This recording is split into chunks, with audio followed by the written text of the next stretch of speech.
welcome back to my film and TV channel. You're all staying safe and well. We've got a French-Canadian film today. It's mainly in French with subtitles, but it does all of a sudden spurt into English at times. So interesting film because a lot of people like this.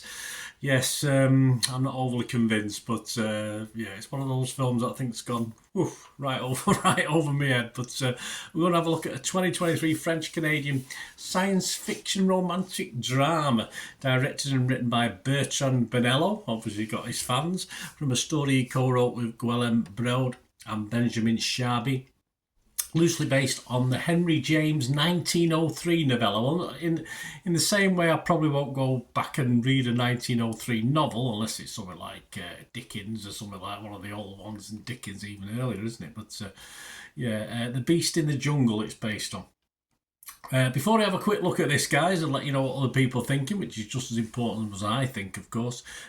Just a shout out to my to the friends of the channel, Two Hands Stationery. A special offer for you, yeah. Ordinary, all already reasonably priced stuff. They've got a set of 12 pens, fine point ink pens, pigment pens, technical drawing pens, black waterproof for art, watercolour, sketching, anime, manga, scrapbooking, or writing letters and labelling like I do. It doesn't matter. I've got my set here, which I'm loving using. Great gift for family, even your neighbours if you like them. I don't.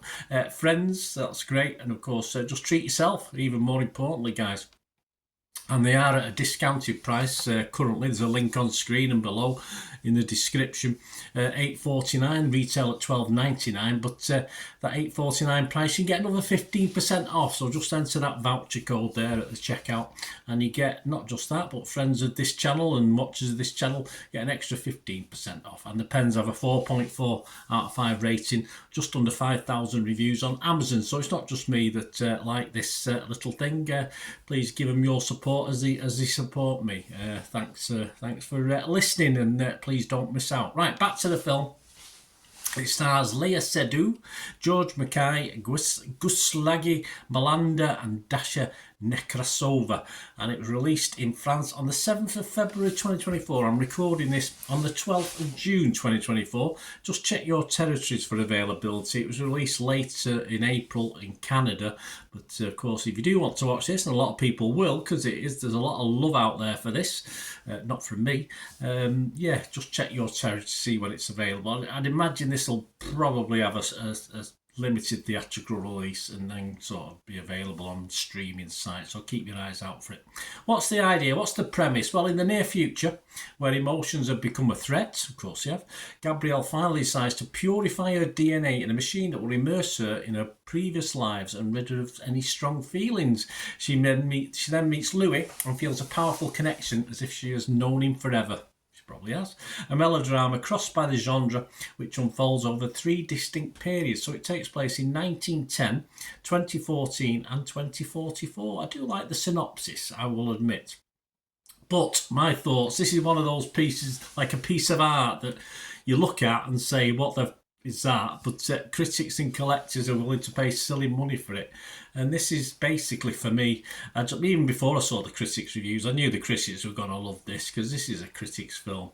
You know, they just sort of and ah about how wonderful and deep and clever it all is. And I'm sorry, I'm happy to admit, in this case, it mainly goes over my head, as I've already pointed out. I just don't appreciate the sort of story as it's told. I do appreciate, of course, how well the film's put together, how clever it thinks it is. Not for me, but as a watcher, I just want to be entertained, and 2 hours 26 minutes of this just left me a little bit cold, in fairness. As I said, it's 75% in French and it's switched to English at times, though I've no idea why and when it does it. It sort of does it halfway through a scene. I'm a bit confused, but I guess like the film, I just don't get it. It's probably, if you're a lot cleverer than me, you will explain, because obviously I'm pretty thick on this, because I say I just don't understand any of it. If you look purely at the plot, if you look through Wikipedia and read the plot of this, it's quite clever and intriguing. I like the plot, that's why I was looking forward to watching it, but that's where it ends. Its on-screen execution is bland and boring for me, despite Léa Seydoux, of course, being very incredibly watchable. I think that's the only reason I kept on watching it.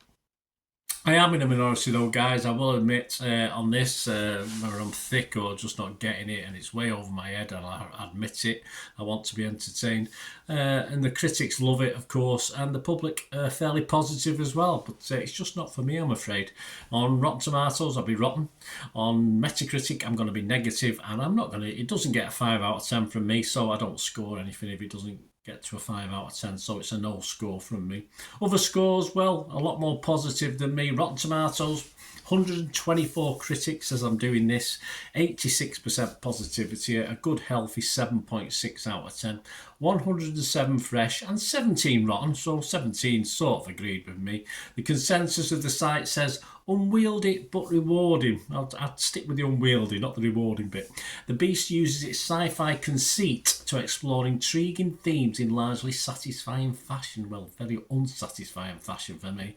Metacritic, it got 81 out of 100 based on 34 critics. 28 were positive, 6 were mixed, and absolutely no negatives.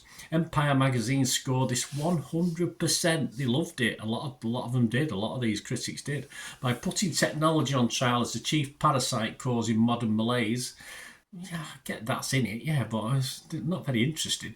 But fusing it with a melodrama about love, Bonello has created a wholly original work that pulses with prescience. Not for me. Total Films Matt Glasby wasn't quite as impressed. He only gave it 60%, which is still good. There are some stunning moments, he says, such as the eerily green screened opener, just weird for me, and an unsettling underwater sequence up there with Dario Argento's Inferno. Dario Argento, well, need we say too much more? But the 145-minute runtime feels increasingly indulgent. It certainly did. And Bonello borrows heavily from Kubrick, okay, Lynch, okay, and Eternal Sunshine of the Spotless Mind. I really liked Eternal Sunshine of the Spotless Mind. How about the public? Well, as I said, not quite as high, but still impressed. Rotten Tomatoes audience give it 67% positivity, 3.5 out of 5, which equates to 7 out of 10. And we have a quick look at Internet Movie Database, 2,700 scores and reviews, and it's getting, yes, a healthy 6.8 out of 10. So poor old Bernard's in the minority, so I'm sorry about that, guys. Let me know what you think as well. And listen, I'm always willing to be educated, and sometimes films like this, I know there's a deeper meaning to it, but I say on an entertainment level, to watch a film and enjoy it, I'm sorry, these things don't quite do it for me. Anyway, let me know your thoughts, guys. It'd be great to hear from you. And please, if as an individual or an organisation, if you're interested in what I try and do on this channel, I'm usually a bit more positive than this and a bit more sort of clicked in with what's going on.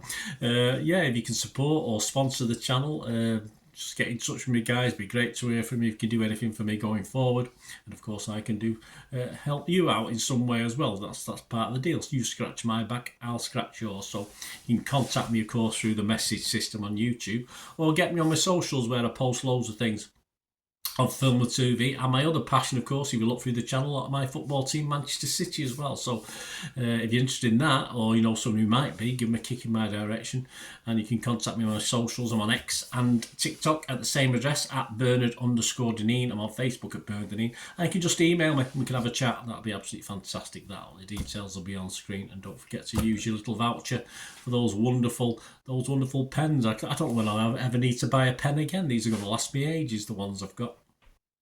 There you go, guys. Thanks for watching, and let me know your thoughts. It'd be great to hear from you. Till we meet again. Last one thing, don't I? Please stay safe, everyone. Bye for now.